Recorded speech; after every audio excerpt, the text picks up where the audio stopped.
Bom dia, oitavo ano, tudo bem com vocês? Bom, hoje, dia 29 de junho de 2020, a nossa pauta vai ser, nós vamos dar continuidade ao nosso capítulo 7, a respeito do Brasil independente, né? Nós vimos na última aula a respeito da vinda da família real para o Brasil em 1808, né? No período conhecido como período joanino, onde o príncipe, até então, Dom João VI, vem com a família real para o Brasil, fugidos de Napoleão Bonaparte. Nós vimos a questão do bloqueio continental, como que era, né? Como que de fato foi ocorrendo. Nós paramos, acho que no finalzinho do primeiro item da página 335, né? Onde fala que em 1815 se encerraram as guerras napoleônicas e foi solicitado a Dom João VI que ele voltasse para Portugal, né? Ele era o rei de Portugal e o que ele estava fazendo no Brasil, já que o Brasil já não era mais uma colônia. O Brasil já tinha sido elevado ao título de Reino Unido de Portugal. Então, por que ele estava aqui no Brasil ainda? Era hora dele voltar. Ele voltou? Então, em 1815 se encerraram as guerras napoleônicas e foi solicitado a Dom João que retornasse a Portugal. Contudo, muitas estruturas administrativas já estavam consolidadas no Brasil e isso dificultou o retorno imediato da autoridade portuguesa. Assim, Dom João estabeleceu um novo status político para o Brasil, que passou a ser considerado o Reino Unido de Portugal e de Algarves. Bom, Dom João só vai voltar mesmo só em 1822, só no finalzinho de 1821, né? Após muita revolução, após muitos conflitos, a revolta do Porto, isso nós vamos ver nas próximas aulas, né? Nem sei se vai dar tempo de nós estudarmos isso essa semana, porque semana que vem vocês já estão de férias, então não sei como que se vai dar tempo, mas vamos até onde dá para falar, né? Bom, eu vou falar um pouquinho a respeito da missão francesa, né? A missão francesa foram artistas financiados diretamente da França por Dom João VI, trazidos para o Brasil para mudar a cara do Brasil, né? Artistas, pintores, né? Para fundar um museu de belas artes aqui no Brasil. Eles foram trazidos diretamente. Mas, professora, eles eram franceses. Napoleão era francês também. Como que era essa ligação? Tem nada a ver os artistas com Napoleão, né? O Dom João VI, ele queria as artes da França, né? Tudo muito diferente, mudar a cara do Brasil, era isso que ele queria. Aqui até fala, né, que as reformas feitas por Dom João no Brasil também estavam relacionadas no campo das artes, né? Ele fundou a Escola Real de Ciências e Artes e Ofícios com o objetivo de incentivar a vinda de artistas e arquitetos europeus ao Rio de Janeiro. Em 1816, um grupo de artistas chefiados por Joaquim Le Breton chegou ao Brasil compondo o que ficou conhecido como Missão Francesa. Um dos principais artistas que vieram para o Brasil foi Jean-Baptiste Debré, que é um dos artistas principais. Ele é responsável, né, por pintar muitos quadros conhecidos, né? E quadros geralmente retratados pelo Debré são quadros onde mostram escravos em atividade, né? Sendo escravizados, trabalhando nos trabalhos forçados. Que representou suas obras no cotidiano da população, o trabalho de escravizados, né, que até falam, e as cidades brasileiras daquela época. Suas obras são importantes documentos para o estudo da nossa história. A missão francesa contribuiu para consolidar a prática da arte acadêmica no Brasil. Sim, foi importante, né? Bem importante. Eu falei para vocês que o Dom João ele acabou investindo nessa estrutura artística, ele acabou investindo na educação também, né, fundando universidades. Ele tinha os pontos positivos dele também, né? Agora nós vamos falar um pouquinho da Revolução Pernambucana, né? Nós já vimos, quando nós falamos a respeito das conjurações, né, das revoltas que ocorreram no Brasil. E hoje nós vamos ver uma que está inserida nesse período joanino, né? Que é a Revolução Pernambucana, que é a última, que nem estava lá no comecinho, mas eu que acabei antecipando e falando para vocês. Bom, a Revolução Pernambucana foi a mais importante que ocorreu no Brasil. Ela ocorreu em 1817. Ela tentava buscar uma transformação. Ela é uma revolução porque, de fato, ela conseguiu transformar algumas coisas, né? Ela ocorreu dentro do período joanino. Em 1815, o Brasil ele passa a ser Reino Unido de Portugal, como nós vimos, né? Em 1817, a população de Pernambuco já sofria, as atenções estavam totalmente no Rio de Janeiro.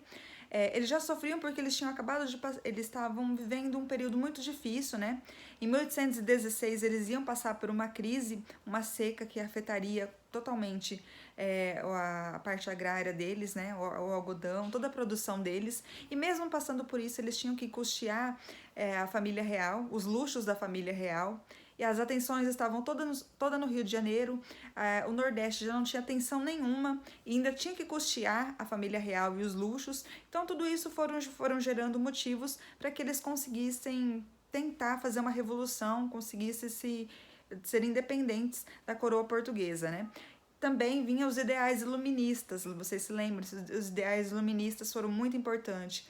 A Revolução Francesa tinha acabado de acontecer na França, também foi bastante importante. A independência dos Estados Unidos contribuiu bastante nessa questão deles se inspirarem nesses ideais e de fato fazerem a sua revolução, né? Eles também não existia liberdade de imprensa, né? Apesar da imprensa ter sido criada, a imprensa régia no Brasil, em Pernambuco eles não tinham a liberdade de contestar, de perguntar o porquê, né? De tudo isso. A Revolução, ela contou com algumas figuras como o padre, o Frei Caneca, não sei se vocês já escutaram falar. Ela contou com a participação de senhores de engenho, de comerciantes, de bastante pessoas, né? Aqui até nós vamos ver na página 336 como que se deu nessa revolução. Bom, a vinda da corte portuguesa para o Brasil fez com que a cidade do Rio de Janeiro exercesse um poder protagonismo em relação às outras regiões do Brasil, né? Os gastos da corte causaram aumento nos impostos, o que gerava insatisfação em grande parte da população do país. Foi o que eu falei para vocês, né? A população portuguesa, a corte portuguesa veio, eles queriam transformar, né, a cara do Rio de Janeiro. O Rio de Janeiro era a capital do Brasil até então. Eles queriam transformar o Rio de Janeiro, fazer uma espécie assim europeizada, né, que lembrasse de fato a modernidade, e para isso quem ia acabar custeando todos esses gastos seriam as outras capitanias, né, seriam o restante do Brasil. Na região do Nordeste, no início do século XIX, a situação estava crítica, pois a queda da exportação açucareira e uma seca intensa gerou uma grave crise econômica, né? Então, essa grave crise econômica foi por conta dessa seca, né, que ocorreu em 1816. E após essa seca, não tinha produtos, né, para ser vendidos, e o restante Rio de Janeiro mesmo começou a comercializar o açúcar que vinha da Jamaica, um açúcar melhor, e não deram mais atenção para o Nordeste, né? Não era só Pernambuco que sofria com essa falta de atenção, né? Eram outros lugares, como a Bahia também, o Ceará, todos passavam por essa mesma situação. Mas quem resolveu de fato fazer essa revolução, tentar essa transformação, foi Pernambuco, né? Foi ali, né? Nesse lugar. Bom, nesse contexto, a elite de Pernambuco passou a reivindicar maior participação no governo, buscando mais representatividade nas decisões. Setores da população também aderiram a esse movimento de forte caráter anti-lusitano, anti-português, né? No início do século XIX, as ideias liberais, inspiradas no Iluminismo e na Revolução Americana, e também na Revolução Francesa, né? Já circulavam na região e deram fundamentação às reivindicações dos rebeldes. A Revolução Pernambucana teve início em 1817, com a tomada do poder pelos revoltosos, né? Os revoltosos tomaram o poder dos representantes da capitania, dos governadores, né? Ali, com o apoio do padre Frei Caneca, que foi um dos principais, né? Apoio da Igreja Católica. O movimento foi difundido para outras regiões do Nordeste, como a Paraíba, Alagoas e Rio Grande do Norte. Teve como um dos seus líderes o Frei Caneca. Pessoas de diversos grupos sociais se mobilizaram contra o domínio português, setores militares, comerciantes, artesãos, religiosos e proprietários de terras, né? Todos se uniram ali para tentar tirar Pernambuco das mãos da corte portuguesa. Bom, eles conseguiram proclamar a independência de Pernambuco, né? Eles de fato, eles proclamaram, né? Eles tomaram o poder, tiraram os governantes ali, né? Ela contou com o Ceará, que nem eu falei para vocês, o Rio Grande do Norte, a Bahia. Os Estados Unidos chegaram a investir na Revolução Pernambucana, para vocês terem uma ideia de como que foi todo esse processo, né? Quando fala Revolução Pernambucana, como a Revolução dos Padres também ela é conhecida, tá, pessoal? Às vezes quando vocês vão fazer, por exemplo, o Enem, mesmo é cobrada, Revolução dos Padres, você vai ficar, mas não estudei essa revolução, é a Revolução Pernambucana, tá? É a mesma coisa.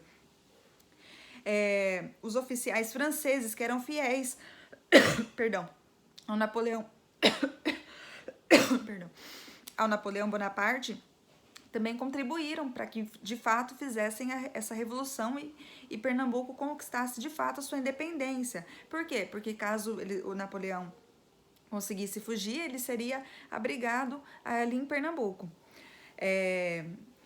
Que mais?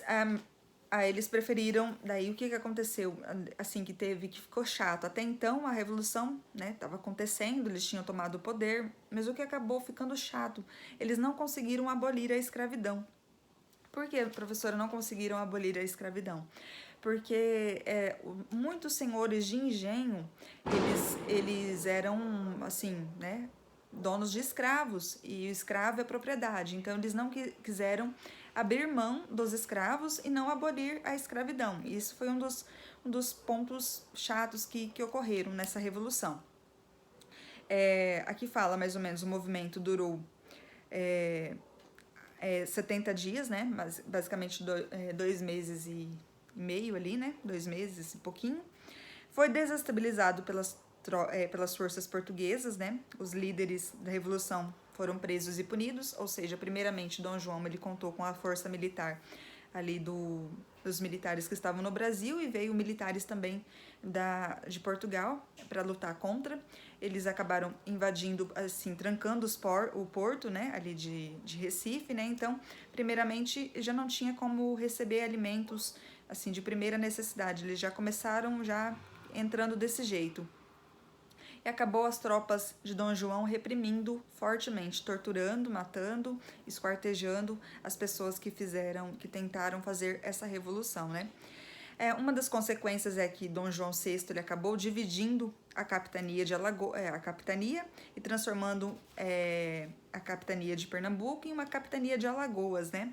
Ele deu essa capitania de Alagoas para os senhores de engenho que foram fiéis a ele, que não participaram dessa revolução. Aqui no finalzinho fala que os líderes da revolução eles foram presos e punidos, embora não tenha alcançado os resultados esperados. O movimento pernambucano foi importante por ter difundido ideais antilusitanos e de liberdade na colônia. Ou seja, de fato, esse movimento ele teve muita importância, né? Quando fala Revolução Pernambucana, a revolução mais importante que ocorreu no Brasil foi a Revolução Pernambucana.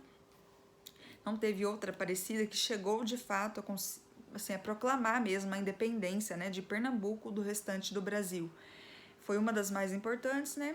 De fato era contra os abusos, né, os altos impostos, ter que bancar a coroa portuguesa. Eles eram contrários a essas ideias, né? Já não tinham uma atenção, já tinham passado por uma seca gravíssima, já não estavam conseguindo comercializar mais, não tinham produtos. Ainda ter que bancar os luxos da coroa portuguesa, né? Quem não se revoltaria com isso, né? E Pernambuco, de fato, foi o lugar que fez essa revolução. Claro que ele contou com o apoio da Bahia, do Ceará, de outros lugares, né? Mas foi um apoio pequeno, né? Em vista da revolução que de fato ocorria, né? Bom, pessoal, depois nós vamos falar mais ou menos o contexto português, né? O contexto português fala o porquê que os portugueses queriam uma volta do rei, né? Do príncipe até então, Dom João VI, né? Acho que é 1815 que a mãe dele, a Maria, conhecida Rainha Maria Louca, morre, que eles queriam de volta a corte portuguesa em Portugal, né? E vamos falar do dia do fico também. Eu acho que vai dar para nós trabalharmos até essa questão na nossa próxima aula, que vai ser quinta-feira, ok? Na quinta-feira é a nossa última aula, né? Depois tem 2 semanas de férias. Espero que vocês tenham entendido. Qualquer coisa, vocês me mandem mensagem, tá? Na plataforma, que eu vou responder para vocês. Qualquer coisa também pode mandar à tarde, só não mandem no horário da aula de outros professores, né? Porque eu não vou responder, porque eu também tenho aula, tá? Mas à tardezinha também, se vocês quiserem tirar dúvidas, pode mandar para mim mensagens que eu vou responder, ok? Até mais, até quinta-feira. Fiquem com Deus. Estudem, respondam a chamada, por favor.